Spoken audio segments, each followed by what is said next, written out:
Oh, I have finally figured out what horse I want to paint. This is the first time I'm doing this, but I have no clue what I'm doing. Uh-oh, where do I get started? Okay, well, the first thing, obviously, pick out your model. I'm going to be using this Albie. This is a commission piece, but he's a perfect um, customer for this video. So to get started, if this is the very first time you're going to be custom painting a model, I'm going to go through a little bit of what I do to assess a model, in this case of Briar Plastic, as to what I will do to get this model ready for color. Obviously, you can't just paint over this. A lot of times the paints won't just stick to this. So you need to do some prep work. But the first thing I like to do is assess a model for any flaws and see if there's anything I need to address. In this case, he's a pretty clean cast from Briar. I'll tell you, they've really upped their game as far as their molding processes. Mold lines are less of an issue than they were back when I got started custom painting in the 80s. Yikes, I'm kind of dating myself here. But this guy, I did find some areas that he does need to have addressed. And I'm going to want to take care of those things before I even think about priming this model and laying on color. So just quickly, when you get a model and you've chosen something that you want to custom paint, give it a good look over. So in this case, this fella, and you can see some scratches. I've already done a little bit of sanding. I kind of got a little anxious.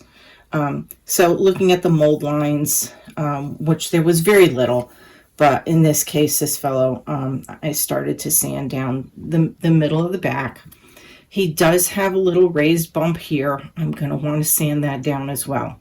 Every little thing that you think is going to interfere with your model in any way, you want to get rid of it. Where the molds, probably the mold pieces came together, you can see here in the main, right down the middle area. There's some raised areas. This is probably where the two halves came together. And granted, with any kind of molding, you're going to have something like that.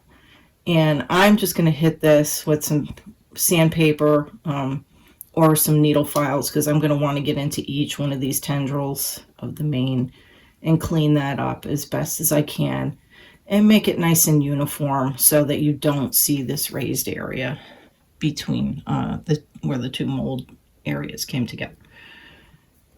I'm going to look over every little bit of him. I do see in the joint here, I'm going to want to get in there with probably the needle file.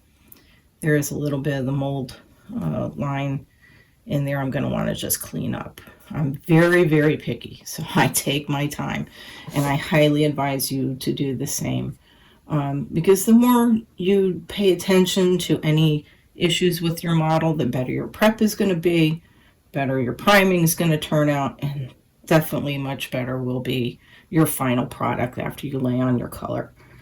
So for this fella, again, looking at that, looking at this, I'm going to look at any of the areas where the mold pieces might have come together, like down the legs. I'm going to want to clean that up. You can see a little bit of a rough area right there too.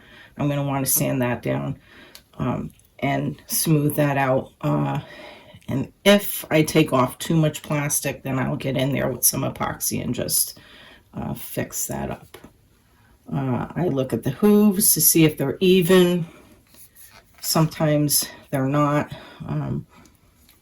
This fella actually looks like his hoof is turned out a bit, so I may use the heat gun and try to pivot that back a bit.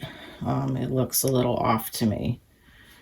So, and when I'm not sure about the position of something, I will inquire with people that have real horses and take some photos and post them, and I will just verify that what I'm seeing is what I need to address for certain.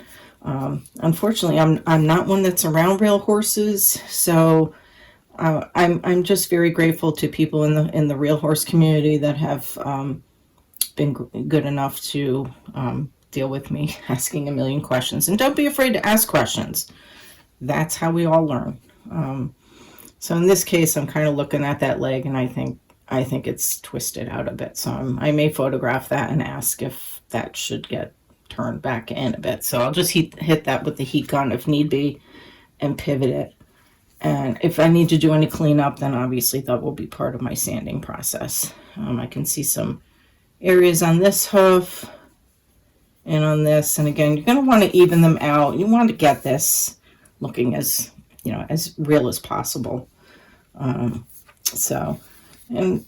look at the whole model. Every surface of the model. Under the legs, you're going to want to get in there and sand and clean up the mold lines. Sorry for the indecent look here. But even under the tail, I can see some mold lines there. So I'll get that with the sandpaper or my needle files. The tail, here's where probably the mold came together. I'll sand that all down and clean it up. So overall, he's not too bad. I also notice he may need a little epoxy work here on his face. Maybe when they finished molding this piece and they were cleaning it up, they might have taken off a little too much of the nasal bones here. It looks a little uneven, so I'll probably sand this down with some coarse sandpaper to give it a little more tooth, and then epoxy on that there to raise that up a bit and even it out. But overall, he's a nice mold. Overall, nice Briar. I mean, these guys are certainly way better than when I started out back in the 80s. Like I said before, I got started in the mid 80s, and the old vintage models, as they are now, were just full of mold lines that were just really took a lot of effort. But that's basically how I just start assessing my model. I'm not going to just go ahead and prime this guy and go for color, because I want to take my time and I want to put some good effort in. I want a nice finished piece. And no matter what you do, you cannot hide flaws. You can put the best paint job ever on it, and it's not going to hide flaws in your base.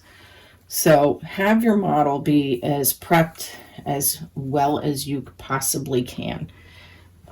Taking your time with it, getting your foundation as perfect as you can, is only going to result in a much better painted model in the end.